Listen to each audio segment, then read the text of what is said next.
bottom part? This holds 11 gallons. Wow. 11 gallons of water. This is going to hold 14 gallons of water. Okay? To fill it up, you have a fork here in the front. So we're going to go ahead and use the green one. this one.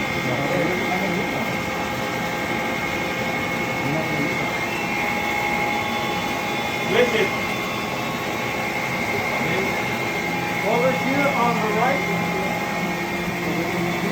I will take off this one.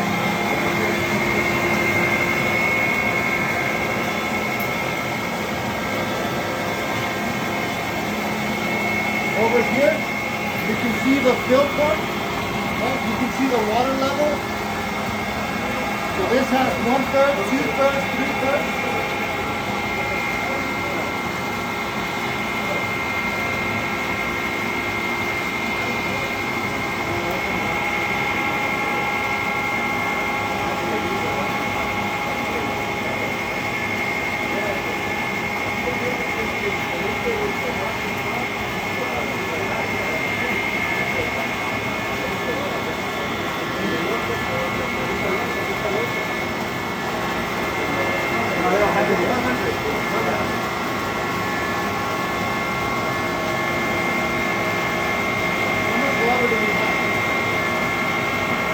It's going up to 2/3. This is our Nobles SS300 auto scrubber. What this does is essentially it's a mop on steroids. With a mop and bucket, you normally fill up the bucket with water, which is exactly what we just did. Then with a mop, you're able to grab the solution, put it onto the floor, right? And then start scrubbing the floor itself, correct? That's exactly what we're going to do when we start using the pack, right? So we're going to lay down. The nice thing about the auto scrubber though, is it comes with a squeegee and a vacuum system, so it picks up everything at the same time. This increases not just the dry time, but it helps to reduce slips and falls. So as you're using the machine, it's going to dry the surface behind you, okay? So it's always a great tool to have because it improves productivity as well. Instead of having to go back and refill that mop bucket because it only holds between 2 to 3 gallons at a time. This holds 11 gallons. So before you go back and fill up that mop bucket, you'll be filling this up again one more time, right? So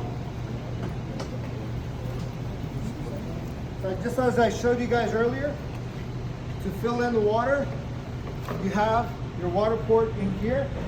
It's got 2 notches. If you guys want to come by and take a look, it's completely okay. You have like a garden hose side, a water level indicator on the back of the machine. Here in the back, you can see the water level indicator here. So right now, I'm just to have a 3-gallon buffer. So what that does is it helps you because if the soap starts to foam up, it's not going to go and overfill. It's going to actually help you because then the float valve on the inside will cause a high pitch down. That'll let you know that the recovery tank is full. Okay?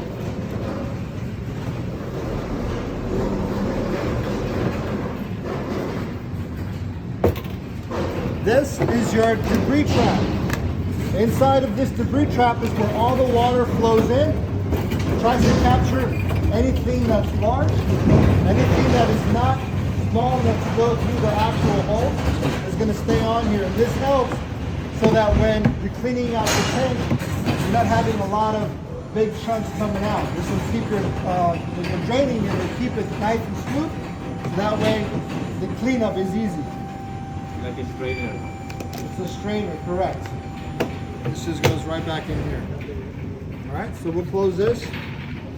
Now, back here, this is a very important part.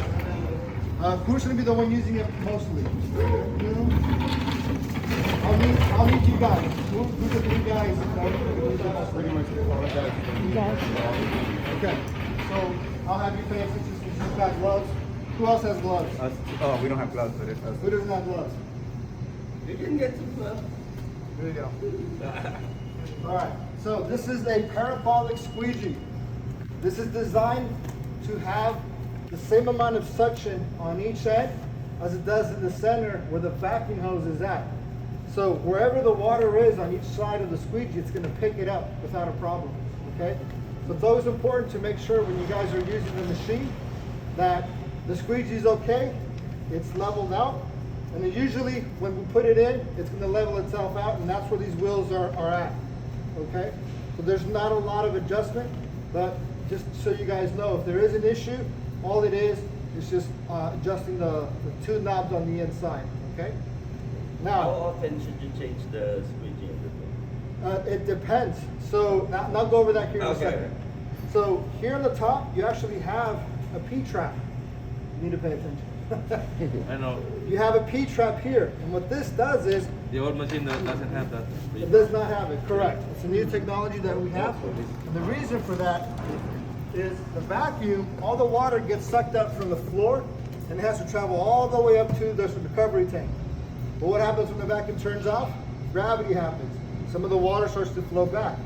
So it's going to fall in here first, so that way you're not having a drip, drip, drip, drip, drip as you're moving along, okay? That's what this is for. Really nice, right? Mm-hmm. Okay. So I'm going to put this guy back. Goes inserted on the left side, and then I twist it. You're good to go. Now, to remove the squeegees themselves, we're going to go ahead and use the outside screws. We're just going to go ahead and turn them all the way to the left until you can't turn no more. At this point, it's spring loaded, right? So when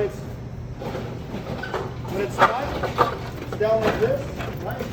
When it's loose and ready to be taken out, it'll pop out. So when it comes time to change it, pay attention. I know how to change that. Okay. So you're going to change the squeegee. Now, you brought up a question of how often you need to replace the squeegee. It depends. Every squeegee has 4 sides you can use. So you have this side. When it's dragging along on the floor, you flip it over. You've got the back side. It's dragging on the floor. And you flip it upside down. Okay. You've got this side, and you flip it over, and you've got the 4th side, okay? So before you tell Boyd, I need another squeegee, he's gonna ask you, what side is it on? Is it on the 1st side, is it on the 2nd side, is it on the 3rd or the 4th? So when you're on the 4th side, then you call him and say, okay, I just put it on the 4th side, now we need a new set of squeegees. Sorry, is that marked on there like that?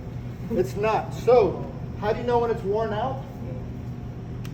So how does a triangle look? Or a right angle, I should say. So a right angle has one side that's perfect, and the other side is at an angle. When it's like that already, you need to flip it over. Then you're going to get the diamond, the triangle in the middle. One side's already been worked out, the other side's now in the middle. Now you flip it upside down. Same process goes again. You can have one side that's already worn out, the other side needs to be worn out too until it's like a pyramid. Okay? Now, there's no real scientific way of putting this back together. I usually like just to put this in, get it as close as I can to the little holes or the notches on here. And I start usually in the middle because it's got 2 little hooks, and then I just pick either side.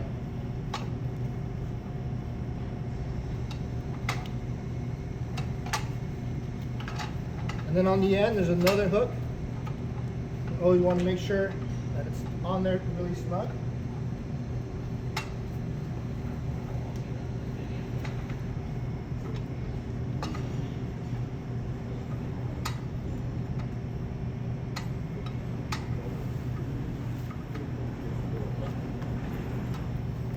Okay, once I know every single one is good, right?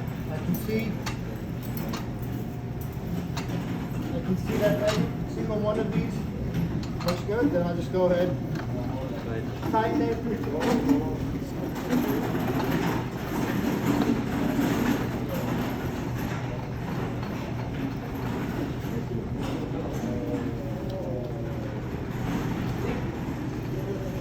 And once I can't turn it anymore, you know you've gone all the way down, you're good. Now,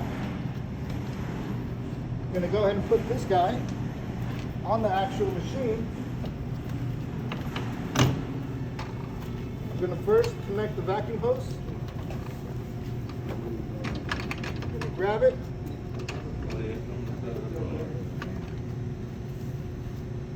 Slide it in.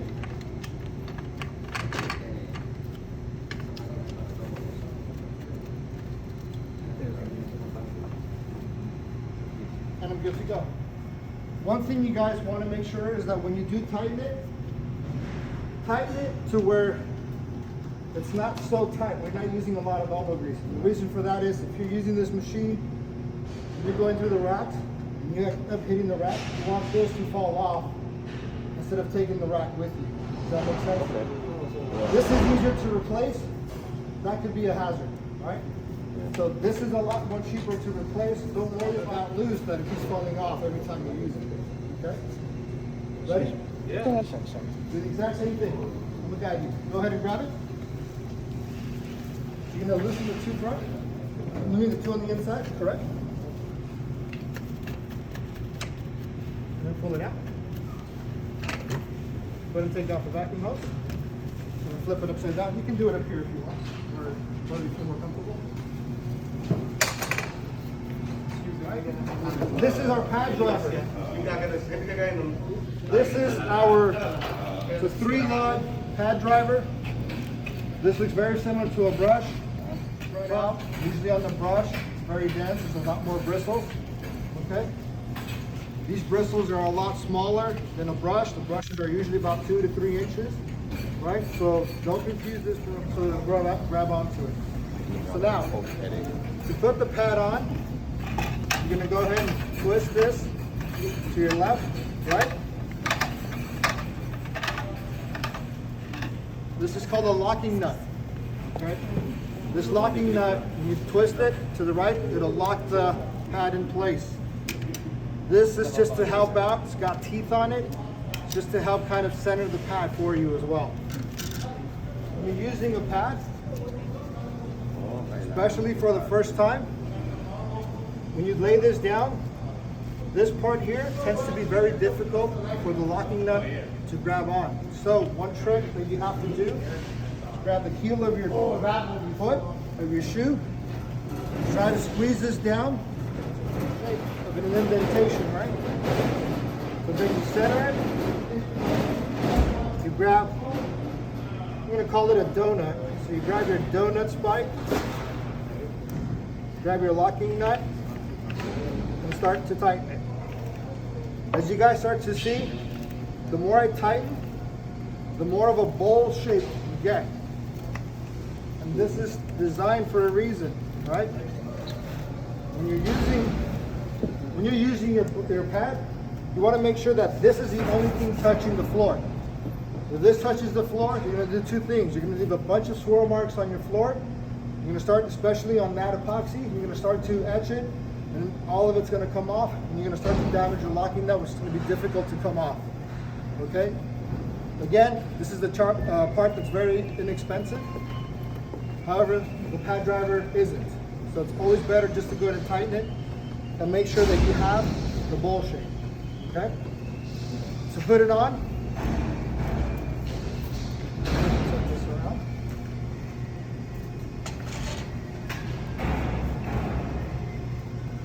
You're gonna have to go ahead and go under here.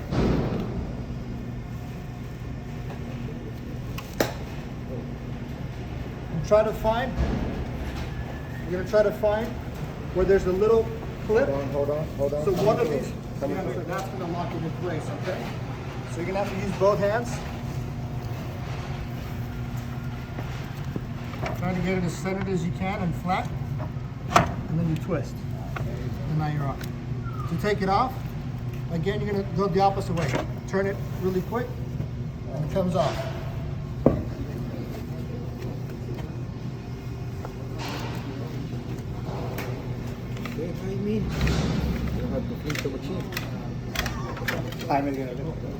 So, obviously with the new one, Yeah, go ahead. You can do the other side.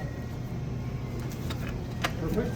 So is there like a tool that you guys have to for that lock? To like tighten it. And It loosen actually, it? Loosen it. you saw when I started, I held it on my right hand, and then I started turning it with my left.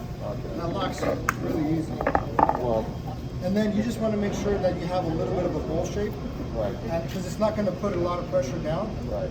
So you won't, I mean, as long as they have some of that, it's not going to touch. Well, I only say that just because sometimes they'll do like 1 or 2 turns, right. and you leave it like that. See, there we go. So my concern is like, you know, after a while, because it's gonna stick and it's gonna dry up. And you know, sometimes it sticks. So if you guys are trying to loosen it with their hand, is that gonna be an issue for them? It shouldn't, because they can actually hose it. Oh, okay. Yeah, if they hose it down, it'll actually do something. So remember, you want to look for the.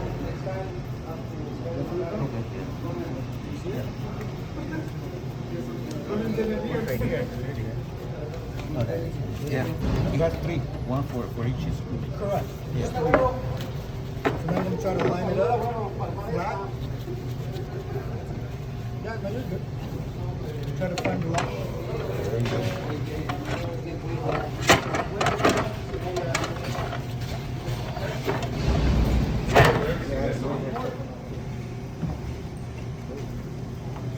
Batteries. Okay, these are wet cell batteries. These require at least once a month. You gotta check them and inspect them. These, Water level. correct. These 2 plastic pieces here that come down are actually your water level indicators. So if you guys are wondering, well, how much water do we put in there? It has to reach, that's at the bottom, the water has to touch that. It doesn't have to go all the way up to the top. It just has to at least touch the bottom of the plastic on either side, and you're good to go. You got to do that for all 12 cells. Okay? To Now, make sure the water is level. correct, that the water is level. So, what kind of water do you use? Distilled water? Distilled water only, correct. How often do you check it? Once a month. So make it a habit on the 1st of every month. Somebody just come in here really quick, check that all the water levels are right there, right? There's 2 little indicators coming down. It's this piece and this piece. They're just plastic pieces that come down. They're like little hands. So as soon as it touches the bottom of that, you're good to go on the water. So along with that, how often do you guys charge? Charge? Yeah. When How it's often do you guys already do? low mass. Every night, right? Every night? Okay. For how many hours? Usually they do it overnight on the other one. But maybe like 8 hours on this one? So you have 4 hours of runtime on this machine. 4 hours? Yeah. So this is, if I have water going, pushing it, right? If I'm constantly going and going and going, it's 4 hours of runtime. But between those 4 hours, you have your break, you have your lunch, and if you finish one area, you're going to turn it off and go to another spot, right? So since you're not using it the whole time, you should be able to get at least a good 5 to 6 hours of actual usage on a night. Because you've got breaks in between. The machine's going to rest, right? And it's going to go ahead and then it's not going to be used the entire time. Not the entire 8 hours completely. Because it's going from one spot to another. So, when do you guys want to charge? Since you guys are doing it every night, when you guys, there's an actual battery level indicator here.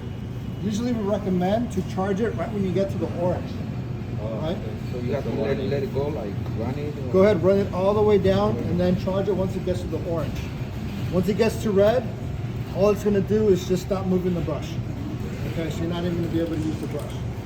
Now, if you guys are using this every single night, then it's okay for you guys to plug it in and charge it because you guys use the machine for like 6-7 hours.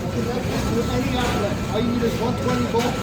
Most of these outlets down here are 120. The ones that are a lot higher are usually the maintenance using bigger machinery. And in here, out throughout the hospital, you guys are going to have access to any outlet, use it, it'll work. Okay? It's got an onboard charger. Boy, for you, this is your hour meter. This will let you know how many hours you're using it. On the left is how many hours, on the right is how many minutes. Okay. Okay? So you'll know if they were supposed to be using it for 4 hours the day before, you better see 4 hours on that hour meter. Okay. We are ready to start using this. We're going to use it. You want to go ahead and lower the deck in the front. That's what this lever on the right is for. You're going to push down into the right. Just gonna go ahead. Ready. Drop the pad. Next, we're going to go ahead, push down on the squeegee. That's what this little lever is for. As soon as I push it up, it turns off. I want to use it, push down on it. The brush isn't going to start spreading and the water's not going to start to come out until I push back on the lever.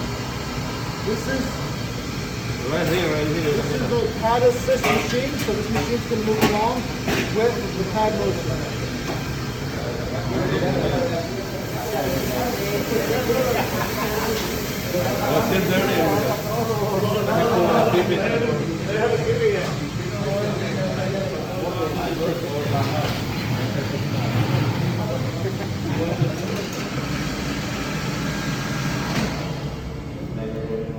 What do you guys think? Push down on the pad, down to the right. Are you going to push down hard? To the right. There we go. Hold on, let me turn it on.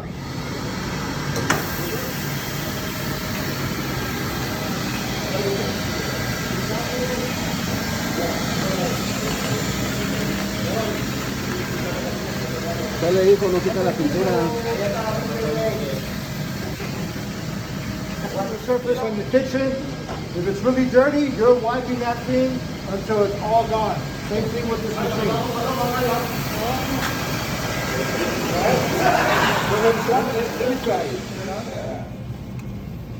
Lower the squeegee? Lower the squeegee? Yeah. Down. And then lower your pad. Down, hard to the right.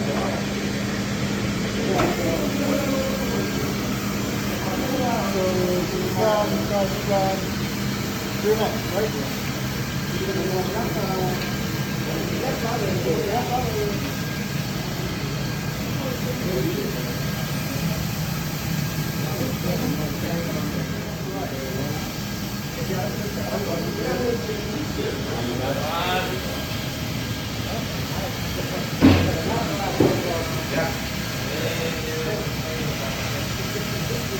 This is the cleanest part of the house.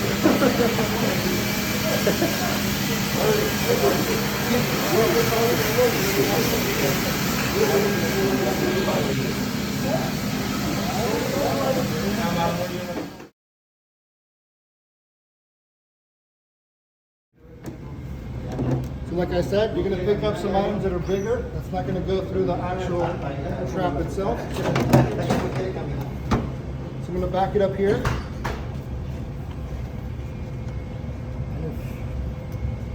Sorry, It's okay.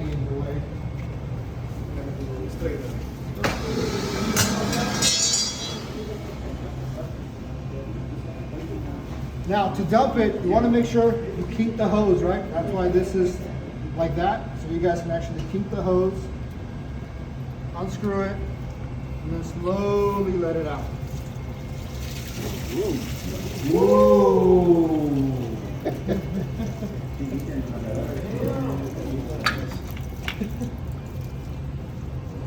So who cleaned the kitchen today? Not yet. They Not just yet? start cleaning. Yeah. It's been used all day and they clean in the afternoon. All right. Yeah. This is the important part. It's the maintenance. We've got a couple things to do. Number one, when you're cleaning it out, you're going to leave the hose by your drain. You're going to grab a water hose. You're going to rinse everything out. You're going to take your flow valve screen. Make sure that there's nothing in the way. This is important again because it's got to flow up. So it's not to always be movable, right?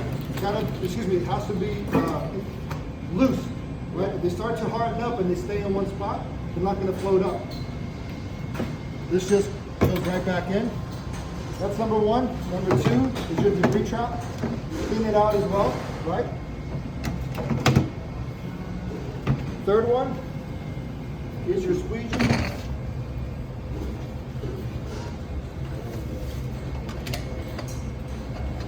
Oh, I took it out.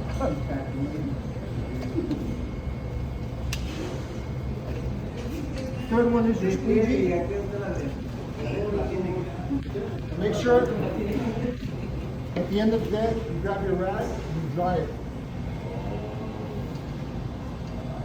If you have any chemical or anything else that's on here, it's going to start to harden, and it's not going to have the same flexibility that you need when you're cleaning your floors. You want to make sure you dry your squeegees.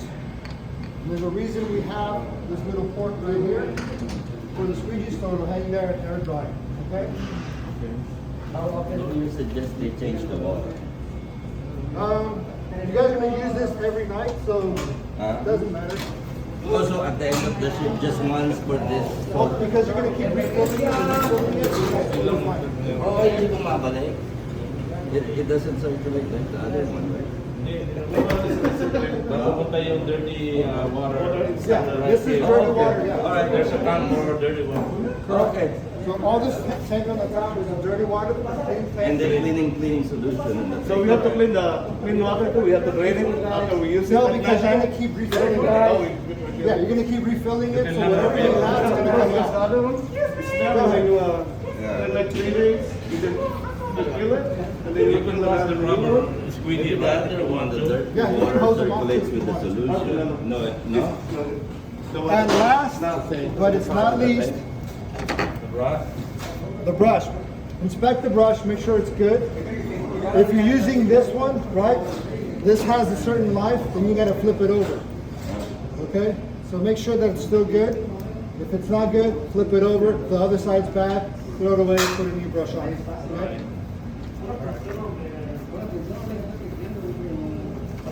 So do I order the pads with you as well, or?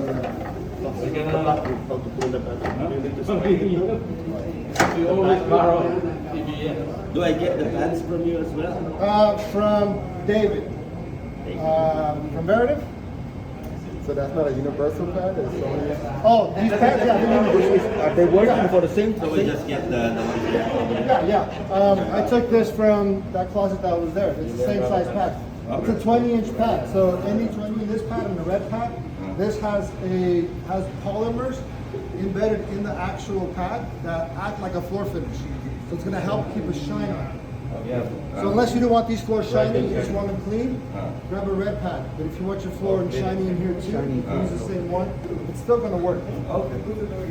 But upstairs in the VCT, I would love for you guys to use these. Yeah, because it's going to keep it shiny and clean, and everybody's going to go ooh ah all the time. Okay.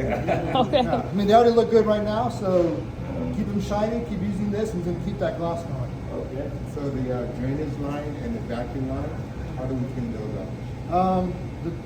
The vacuum line actually is connected to, you really can't clean it, but you can if you wanted to. Don't let anything go back in here. So that was my next question. This filter Because this has to be vacuum in line it. is connected into this. Okay. So don't ever mention cleaning this out. Okay. All you have to do is dump the water in here. Not in here. All right. The drainage line is actually connected to the bottom. I can show you really quick. So if you flip this over, see this hose? This Okay. is your drain. This is your drain line right here. Okay. This drain line is connected to this guy. All right. So we don't need to do anything special with it. We Just hose it off. Yeah. Don't worry about the lines. Right. It The shouldn't lines get are wet, like- right? That part that you. Yeah. The lines are like $25. So if they start to wear out, it should be in like I don't know 4 years, 5 years. Then they can get them replaced. But for the most part, this is part plastic, hard-grown plastic. So my next question is, if they accidentally run this without the filter, is there going to be an issue? No. Okay.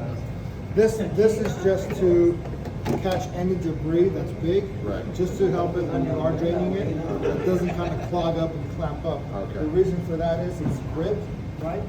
So sometimes some of these long pieces will get caught up and jammed in there, and that stops the flow.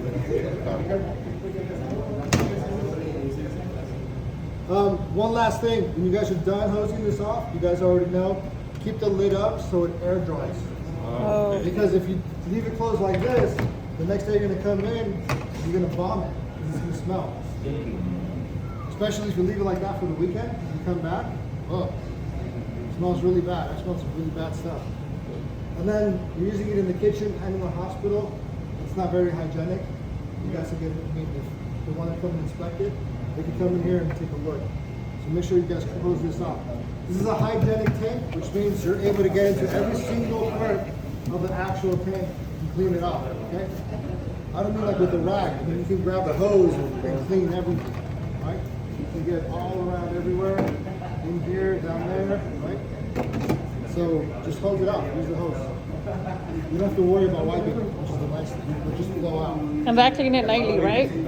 After each use? Like After each use, okay. yes. After each use, you want to rinse it out, clean it. Okay. Yeah, any other questions?